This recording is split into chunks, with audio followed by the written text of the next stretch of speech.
All right, another stream.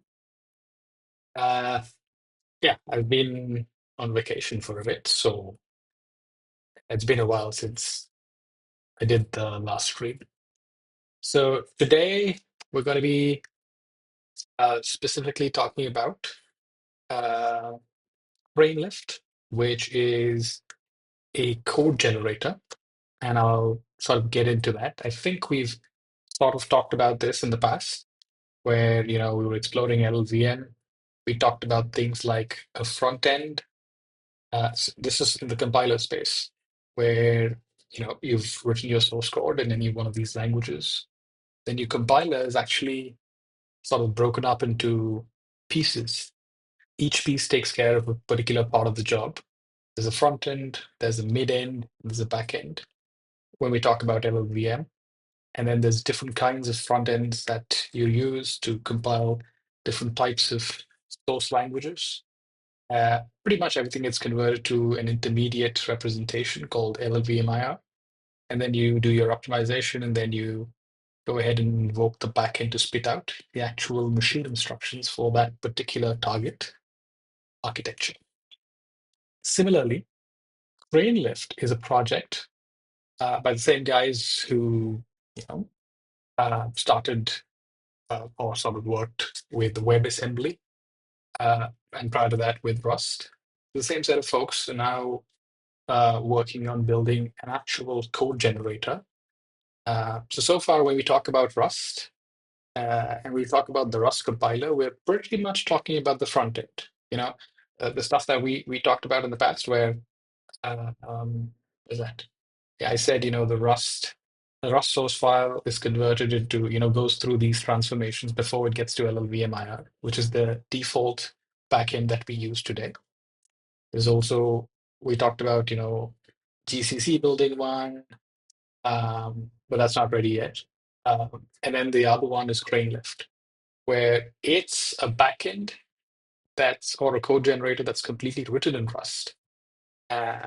So this sort of sums up, nicely ties out the entire Rust, you could say, development cycle. Because so far, if you were wondering whether or not, any typical Rust project involves some form of C++ or C code, it does.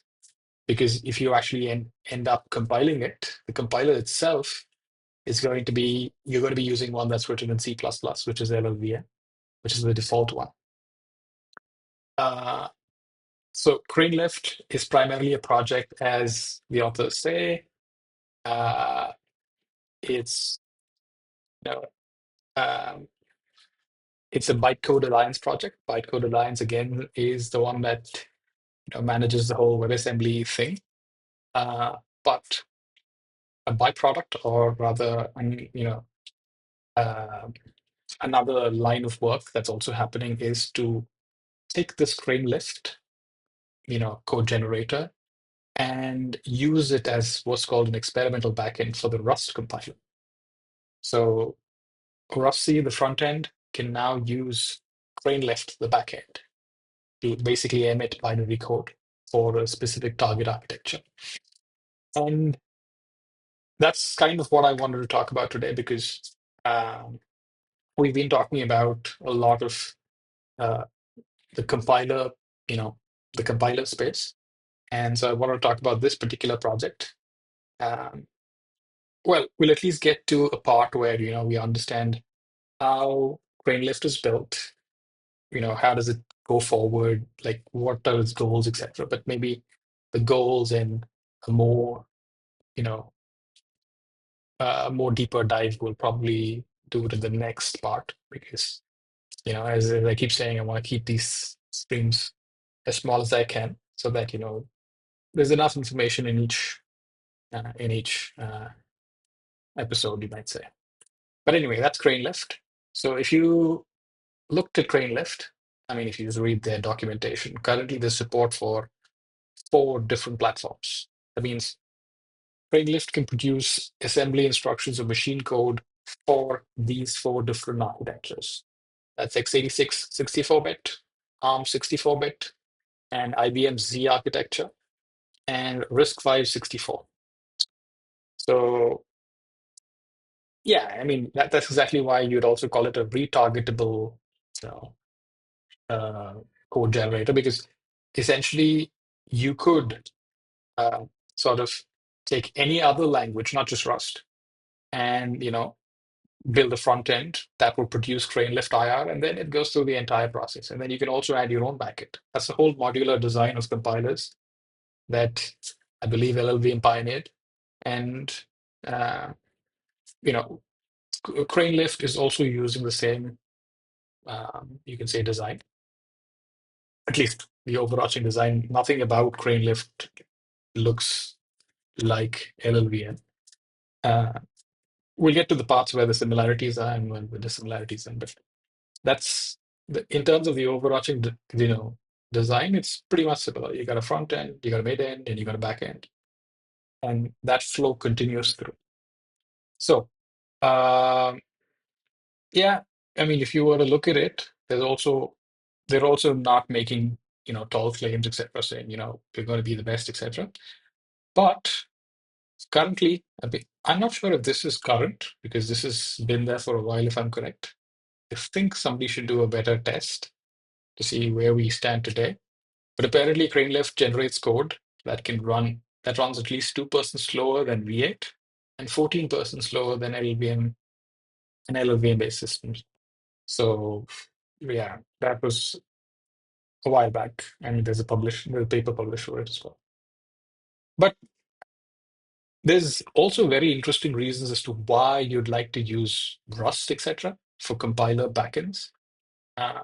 Because in my opinion, LLVM is just way too much stuff in there, and it feels like even after, I don't know, 15 years, if you want to get started, it's like good luck. So it doesn't make sense. I don't know why a project would be that would you'd have to cross that kind of a barrier even after 20 years of that thing being in existence. uh, that's the first thing, I think, for me at least, uh, for me to actually look outside of LLVM, right? And then I think the same thing again applies to the new piece that was added to LLVM, or a newer project, which is called MLIR, which is basically multi-level IR. Before you get to LLVM IR, you can do a lot of different optimizations in different forms. That's why they've created a framework where you can have not just one intermediate representation, but any number of representations where what you think is the best to do the optimization for it, and then ultimately push it off into LLVM IR and then get your code generation done. There's a lot of stuff being done in the GPU space for this.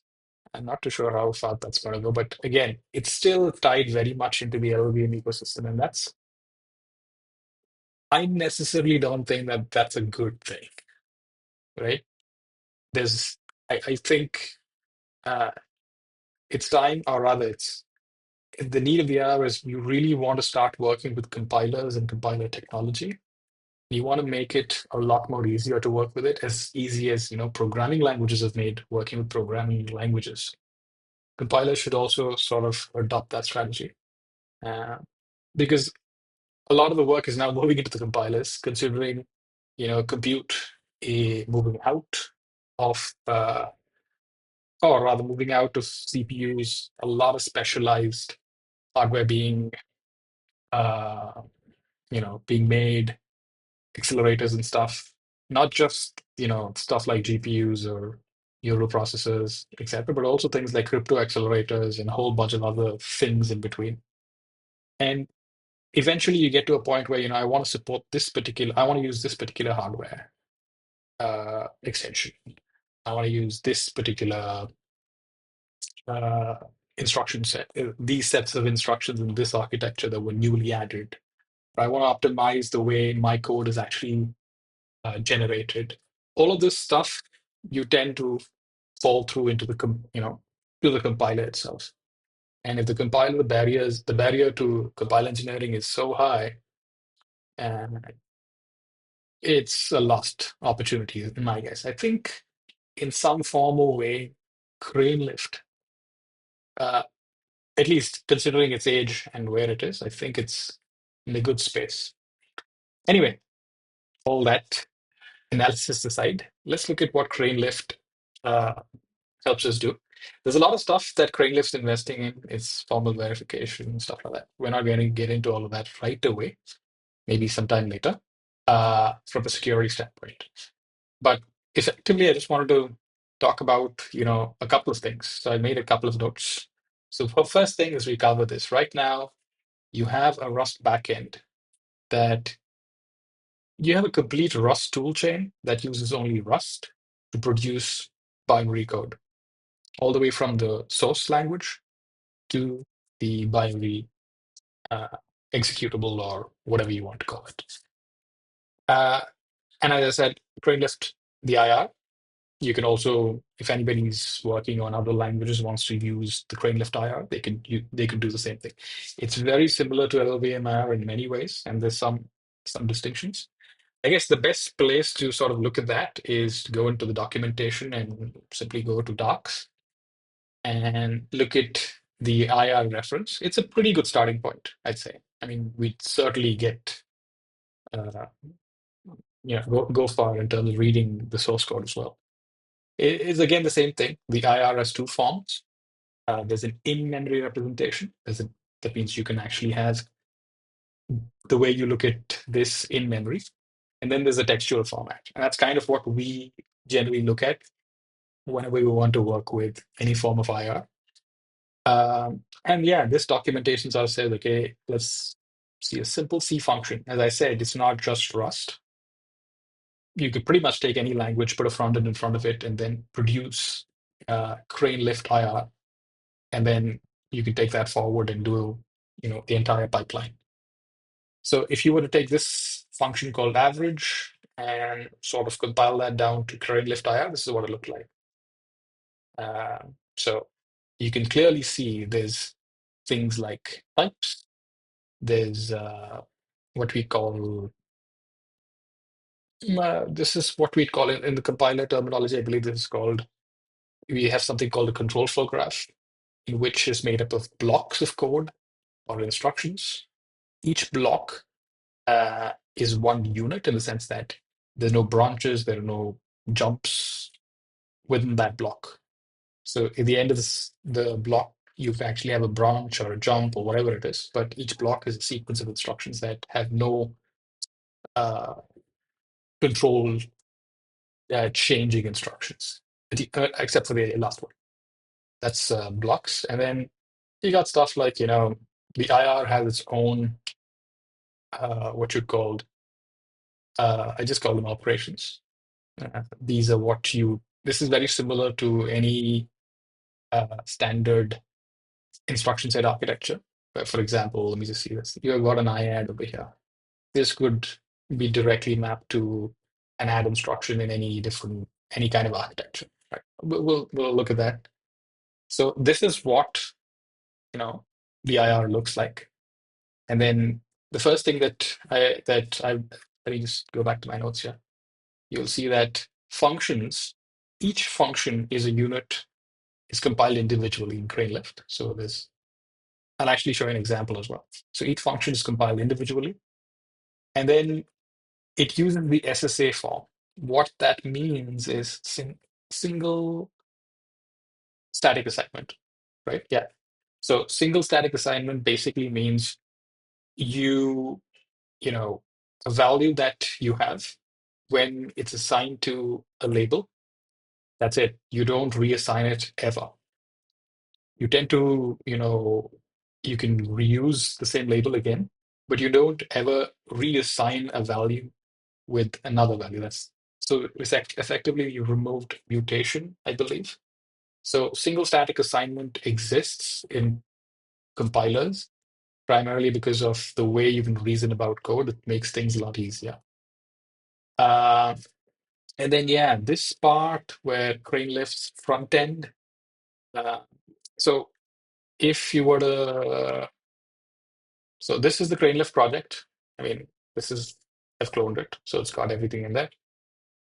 You might see all this stuff. I'll get to that part, but fine. So in here, there's actually supposed to be a front end. Yeah, this one. So this is what you can use to write probably a front end that can produce the Cranelift IR file, right?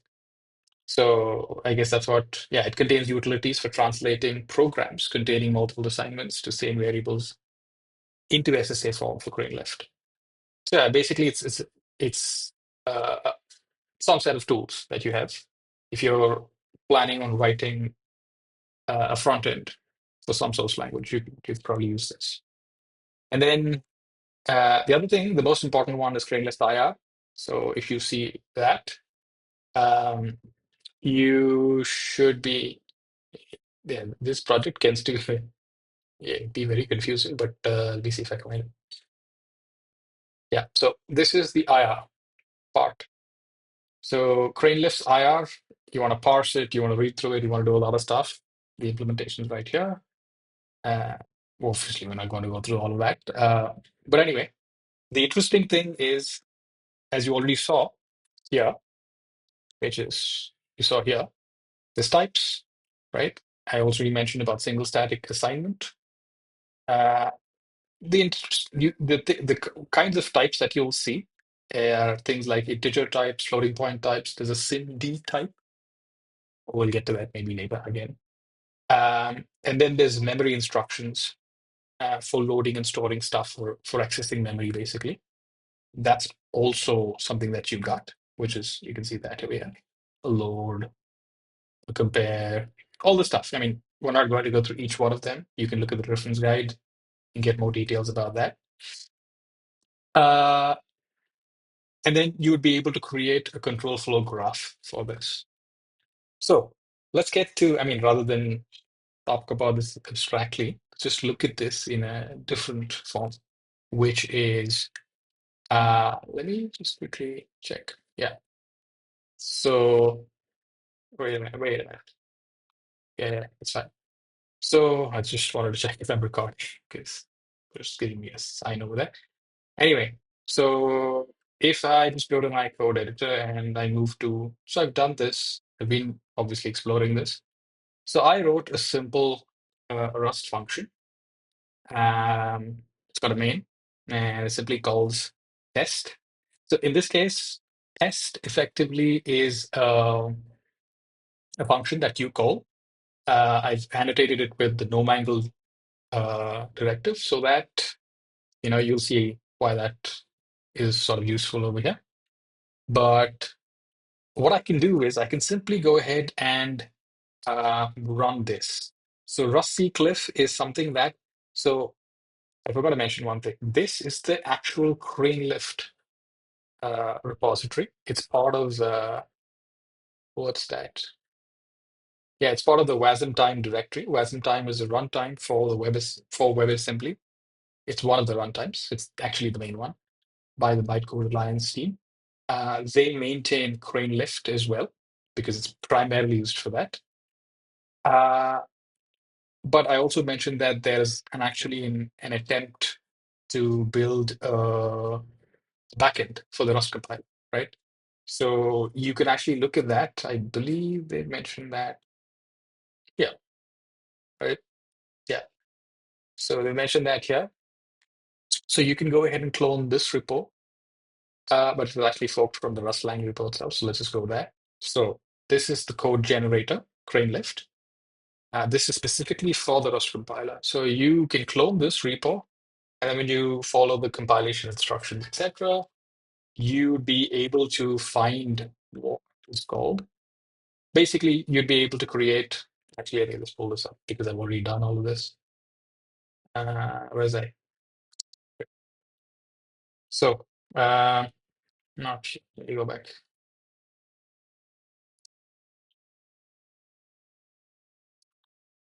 Yeah. So if you see this, this is the repo that you can. This is the Rust backend or the Craneleaf backend for the Rust compiler. That implementation's right here. So you follow the steps, and then you just basically go ahead and follow the build steps over there, it'll create a dist directory under which you've got some binary utilities. Basically, uh, this is a utility that's very much like, let's say, cargo for your regular Rust stuff and rustc for your regular Rust stuff, but except that it works with the Cranelift IR piece. That's kind of what this is. So that's what we're trying to do over here. So we've got to try and use the CodeLift backend, Cranelift backend, when compiling uh, our project, which is this simple project. It's got some control flow over here just to make things interesting. So it takes two arguments, U8s, returns a U8, does a comparison. Okay, that's good, great. Otherwise, you just get some other branch. Anyway, if you were to look at this part is going to be pretty much converted into this. All right. So this is actually Cranelift IR with some extra documentation stuff, etc. This is nothing but the function ABI. It's got things like the type, the layout, the alignment, a whole bunch of things. If you ever wondered, what the hell is an ABI, I guess this is a good place to say, just look at it and say, okay, yeah, so this particular, in the arguments, it's an I8. So since it's an 8-bit integer, the field is already a primitive one. So if it was not a primitive one, you'd have something else over here. Stuff like that. A lot of stuff, information about the ABI, that is the application binary interface, is mentioned here. And then you'd also see this is, it's got the same signature as, where was that? Yeah. So as you can see here, it's got the same signature. So function, name, arguments, return type, and this is the calling convention, right? So there's a bunch of calling conventions depending on the architecture. Um, so where is that again? Yeah, right. Yep. Yeah. So I'm on an Apple M1, so that's what we get here. And then you come here, you got a bunch of globals, and then you got your blocks again, as usual, all this stuff. I mean, when you try to read it, because it's an actual function that was generated by the Rust, uh, frame left code generator for Rust C, it looks, there's a lot of annotation, there's a lot of, documentation and stuff. But trust me, it's the same thing, right? And then I was also trying to understand this, and this is a very good place that you can go to understand this. That's they've got a Zulip channel, so Cranelift, and there's one person who's pretty much written a large part of this. His name is Bjorn. Apparently, he's great. And he's the one who's helped me with some of these answers. So thank you very much for that. So basically, if you're ever wondering, okay, what the hell is this piece, that piece, you can probably ask your questions over there, and you'd get um, very quick answers, if I might say. So this stuff should be sort of self-explanatory. So how do you get this basically? So when you actually run this, that is, so it's that. Yeah, sorry, I'm jumping around too much. So when you run this command, which I am not going to run because I've already run it, it's going to emit Cranelift IR using the backend that I just talked about for Rust. But it's going to generate a lot of stuff. So what actually happens is it's going to generate this folder called main.clif, all right? And then there's going to be a whole bunch of stuff in there. Why? Because you're not just compiling your little piece of code. There's a lot of stuff that comes along. There's a bit of runtime work that comes along with your code when you're running it, using standard libraries, using the standard library. There's obviously things like your start, your,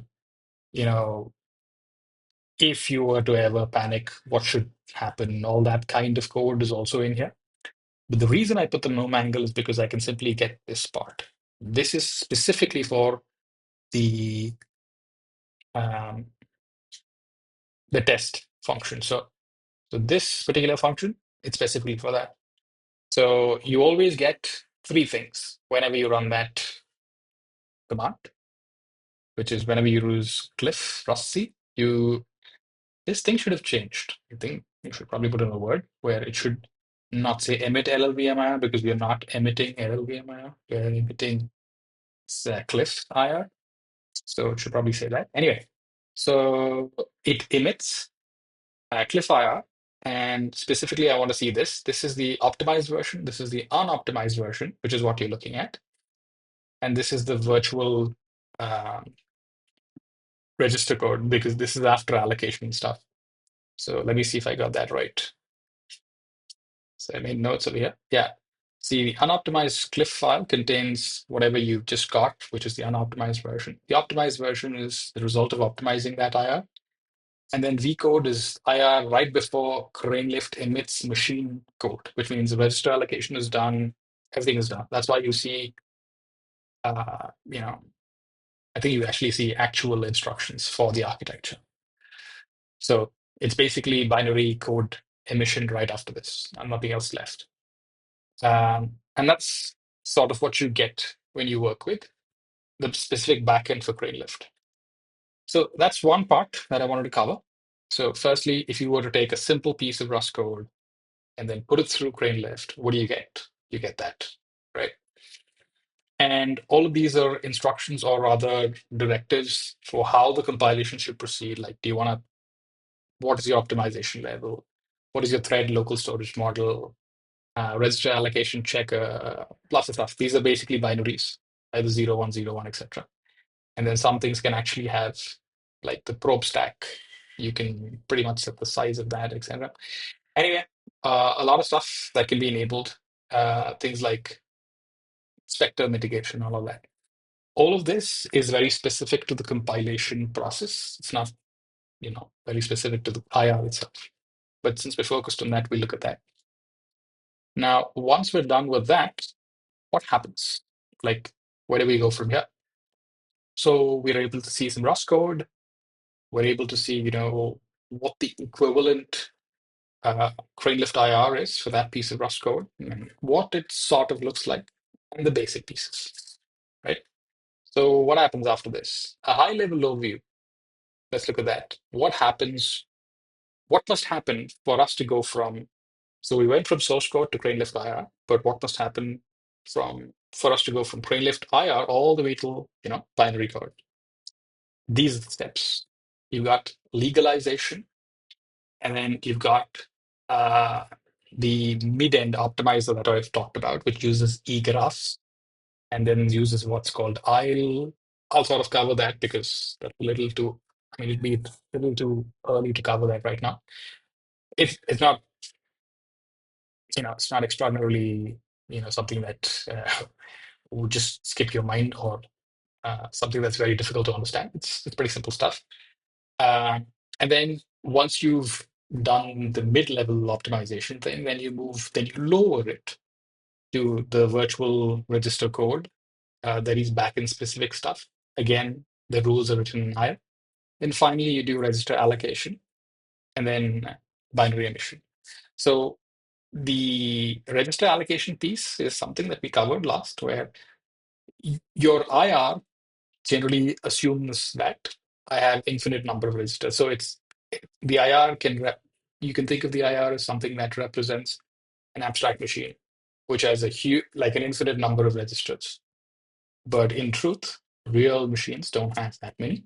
They've got a fixed number of registers, and you'd want to sort of map all of those registers that you've used in producing the Cranelift IR optimized one to the actual target instruction set with the limited number of registers that they have. That's what register allocation is, just a mapping. But it's pretty much it's not a solved problem, it's an unsolved problem, right? There's ways of doing this. People can build different kinds of register allocators, I think. Even in Cranelift, there's a lot of research work going on that you can probably learn more about when you join that Zulip channel, where people are talking about different versions of the register allocator. But you start with the basics and then you say, I want to do this XYZ. Yeah, we'll get to the register allocator part without sort of issues. Basically, it's trying to cut down the number of registers that we've used in the Cranelift IR, limit it to the ones that are available in the actual target instruction set. That's about it. That's what register allocation is. Okay, so with this pipeline, now the first thing I was wondering is how do I actually look at this pipeline, right? And where do we start? Well, the interesting thing about any Rust project is you got two places to look at that. I always go and look at that, which is examples. You can actually have an examples folder and run examples, or you can have unit tests and go and look at the unit tests and see how things work. Sometimes unit tests are very difficult, but the examples are really good. So looking for the equivalent of what a an example is in Cranelift. And the best thing that I saw was what's called a file test. All right. So because you have to test, the entire compiler pipeline, which is this part.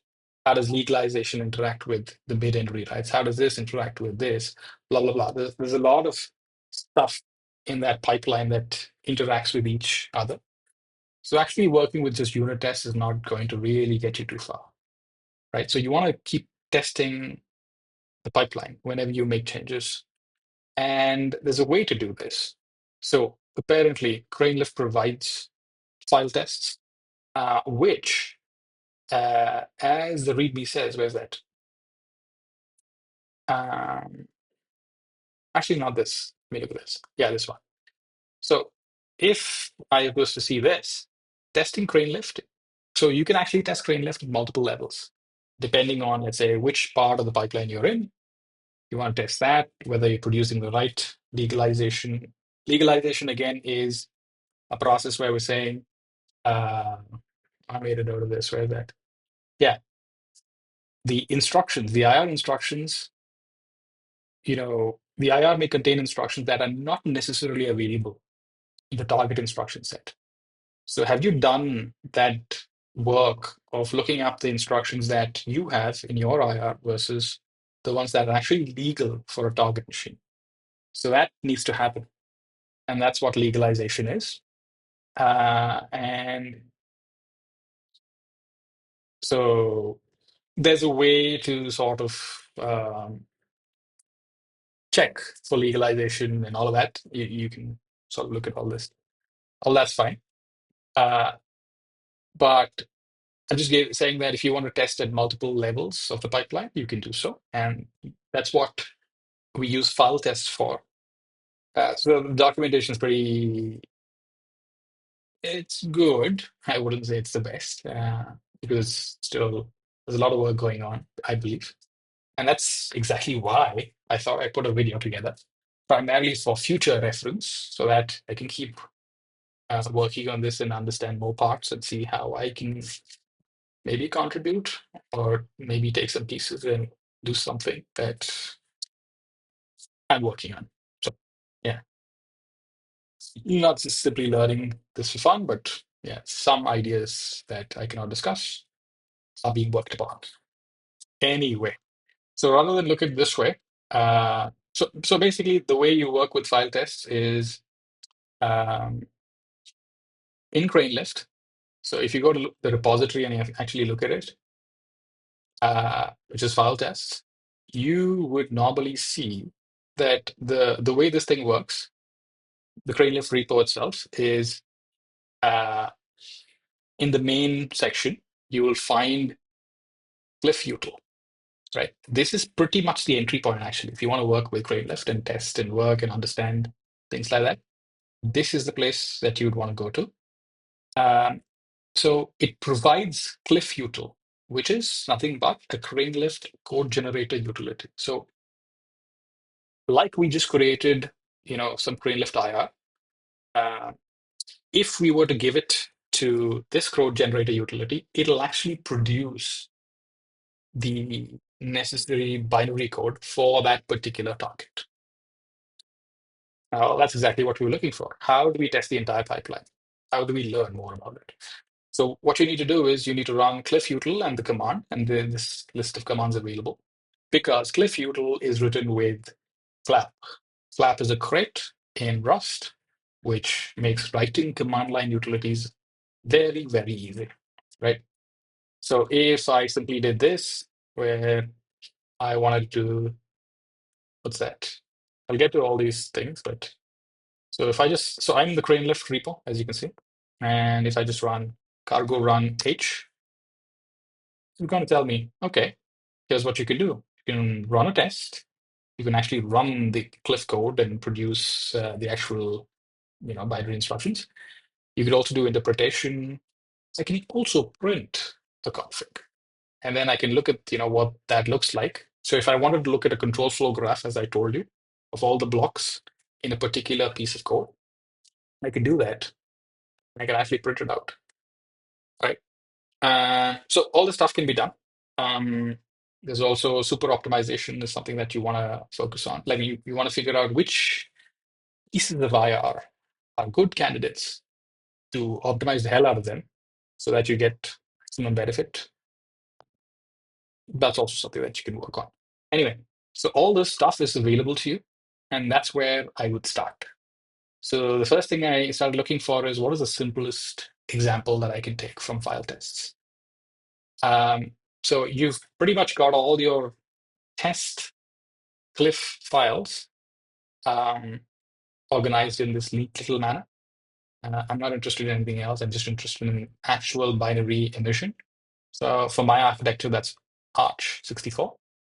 And I've got one here for remotes. I just mapped this because there's way too many tests in here. I just want one. So this is just one test. I'll get to this part. But before that, there's one basic test.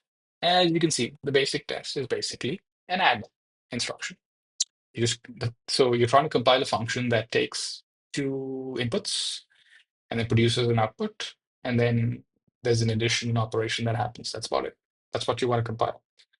And then you can see the way you test is you want to compile, I want precise output, I want it to match. So when you actually compile, I wanted to confirm that it actually produces this output, right? That's how it works out. So all the parsing in the file, the whole thing is managed by that. So yeah, the whole thing is managed in the source file. So that's not something that we're worried about right now. It's all done. So that's the first thing that we do. Now, I was wondering, how do you actually run this? So one of the ways that you can do this is, create your own launch.json file and then basically put in a cliff file and then run it. And then you can simply go ahead and debug, I can debug this. But before I do that, um,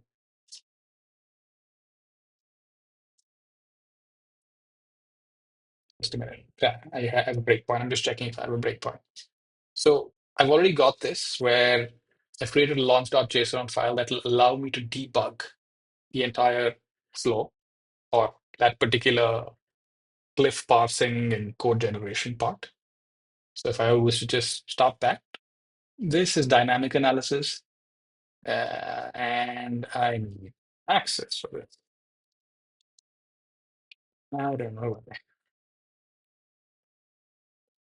Right. So as you can see, I land up over here, and I'll talk about what's going on over here, etc. But I think I'm running a little over time. But effectively, you can do this, but because we're dealing with, you end up in some point where you start threads, and then you end up with a place where you'll have 10 different threads that are running, and each thread is probably running a part of the operation. So when these file tests are being run, because you may have multiple files and multiple directories of files, and you want to spread the work, you spawn up a bunch of threads, and then you distribute those tests. All that, you know, what do you say? All that scaffolding stuff that you need to build for that is all part of the implementation of the testing framework, which is something that we want to avoid because all we're trying to do is the simplest thing. So what I found very interesting was I could just do static analysis using Rust Analyzer and just jump through pieces. That's a faster way of me getting things done. So if I did something like this, which is not this, but I'll come to that part later. So if I did something like this,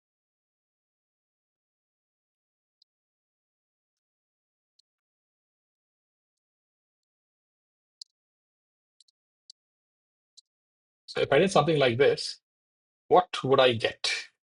So the other thing is I'm also using, there's already, there's a lot of logging stuff available in the crate. So I can just, say, give me the debug logs for this, and I'll get a lot more information. So I'll tell you what, without that, I'll try and just do this. And then you'll be able to see, yeah, we ran this cliff file, the basic one, which was an add instruction, and then we will test it, and then we got the right thing. But that's useless to us. I mean, what are we going to do with that, right? So if I want to do something a little more interesting, yeah, I'll do this.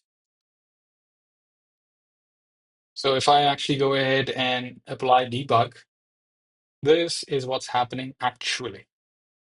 You can see there's a whole bunch of threads that are being spin up, and for each thread, there's a thread logger.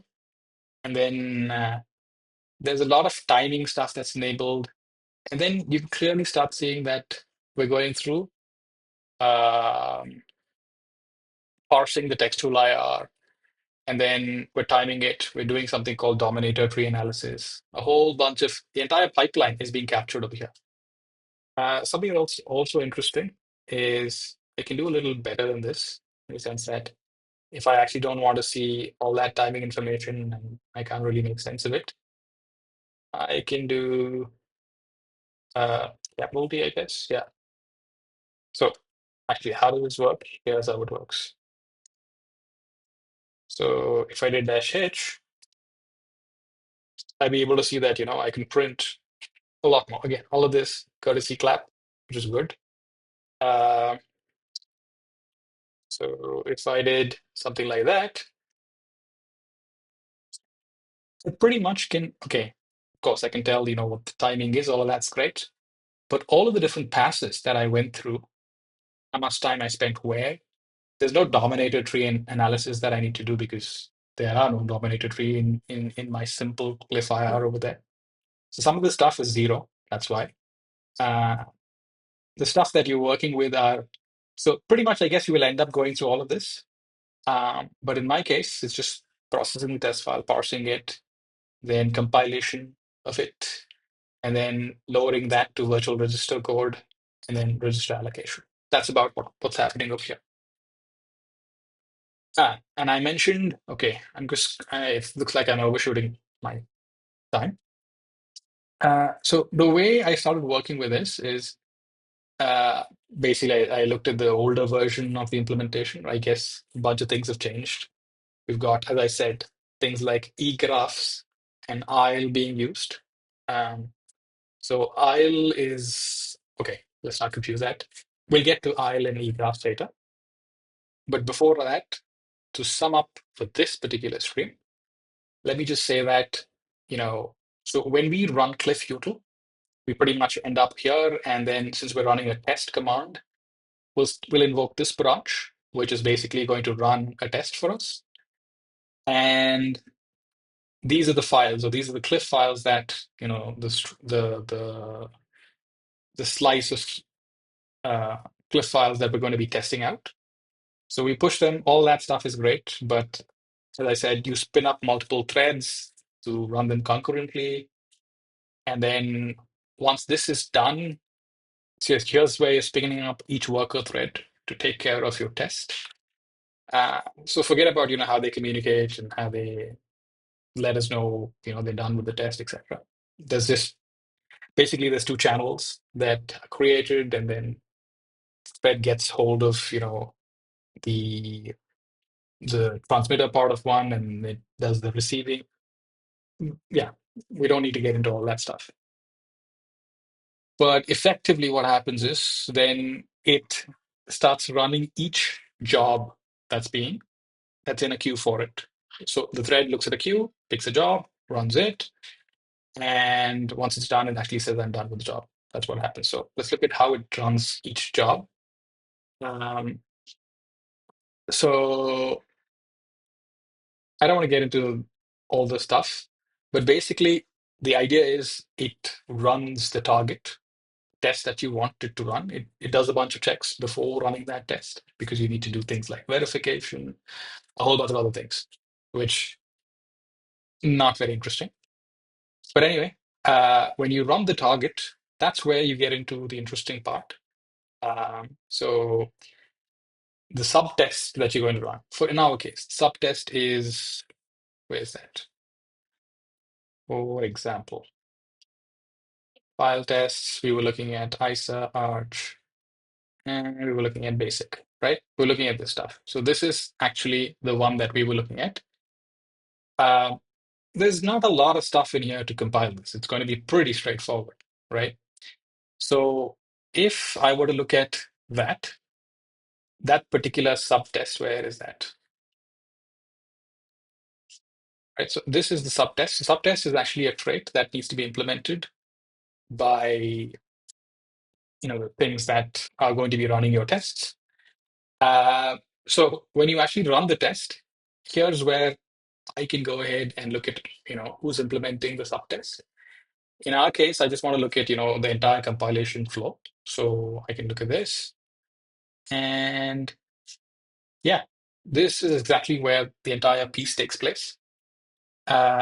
So you've got, again, there's a lot of stuff happening. You create a context for the compilation, which pretty much holds the entire compilation context. It makes sense to look at that. So you have your function that we're compiling, the control flow graph that you're going to create, the dominator tree that you're going to establish. In our case, there's going to be no dominator trees. Any loop analysis that you've done, all of this stuff is held on. This is like all of the stuff that you want to persist. That's why the persistent data structure is what it's saying, and the entire compilation pipeline. That the stuff that you use in the compilation pipeline is held in the context. And then you simply go ahead and compile. Here is the interesting thing. Compile stencil is the call that makes the actual compilation flow, where you get to optimize. And then here's where you jump into each of those phases. And then there's this logging and stuff that allows you to uh, time each of these passes and stuff like that, right?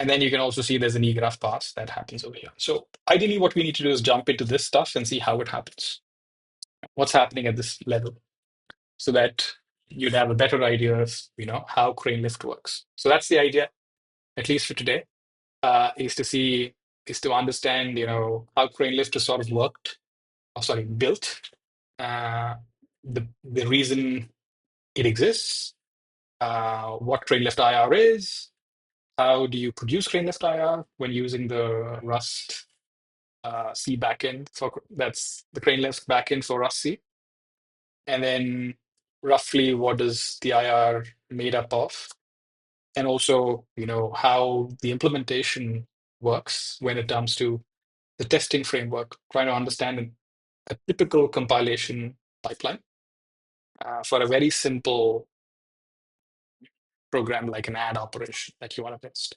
right? So yeah, this is the stuff that I wanted to cover, and specifically because I don't want to like this to be like a 1 or 2 hour straight. It's just going to make it difficult for me to come back to this and figure out what did I talk about. Anyway, that's what I wanted to cover. So as we go forward, I think we'll dive a little deeper into what's happening in the optimize phase. Exactly, what does legalize do? Which parts of the code base are we going to be touching? As you can already see, this part, which is the context part, is primarily the main part. It's going to make a reference to a whole bunch of other pieces of Cranelift that we want to use. All right. And then what's interesting is you can also look at the entire debug lines to see, interesting output that you get, and then compare and contrast. All right. The other part that I wanted to mention is So you could also use something like this, which is so I can use, wait. So I mentioned you could use something like print CFG, right? Just, because you wanted to see what this does. So let me find a file that actually gives you a good enough control flow graph. Uh, so if I was to go into file tests, and I don't know, which one should I be looking at? Not this. Something with a few branches in there to help get us started. Wait, I don't get this, so that should already be there.